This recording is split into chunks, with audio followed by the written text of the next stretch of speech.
এ ভাই ওপরে ভাইটা কি বলছে ভিডিওটা শুনেন। মানে এলটিএড বয়, বাঙালি ভাইয়ের ভাই, মানে এলটিএড বয় তো শফিক আর একটা আইডি হ্যাক করে নিয়েছে। তো ভিডিওটা দেখতে থাকেন, কত কষ্টটা আছে ভাইটা। লাইক শেয়ার কমেন্ট অবশ্যই করবেন, ভিডিওটা দেখেন কত ভালো লাগে ভাই। তো আমি কখনো ভাবতে পারিনি যে শফিক আমার আইডিতে স্ট্যাক মারবে, ঠিক আছে। তো শফিক আমার আইডিতে এমন ভাবে স্ট্যাক মেরেছে গাইস, এমন ভাবে স্ট্যাক মেরেছে আমার আইডিটা পুরো একদম বেকার করে দিয়েছে, ঠিক আছে।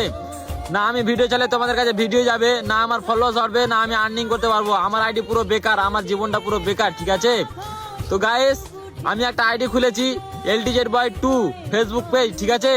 আমার এখানে লিঙ্ক দেওয়া আছে, তোমরা সবাই যাও আর আইডিটাকে ফলো করো। আর শফিক তুই এটা আমার সাথে করবি আমি কখনো ভাবতে পারিনি, বুঝতে পারলি। তুই আমাকে বলতে পারতি পার্সোনাল ফোন করে, আমি ভিডিও ডিলিট করে দিতাম। তোকে আমি রোস্ট করেছিলাম, তুই আমাকে বলতি আমি তোকে ভিডিও ডিলিট করে দিতাম, ঠিক আছে। কিন্তু তুই আমার আইডিতে স্টেক মারবি আমি কখনো ভাবতে পারিনি। তো গাইস তোমরা সবাই আমার নতুন আইডিটাকে ফলো করো। আর যদি তোমরা ফলো না করো তাহলে কিন্তু আমি ভিডিও করা ছেড়ে দেবো।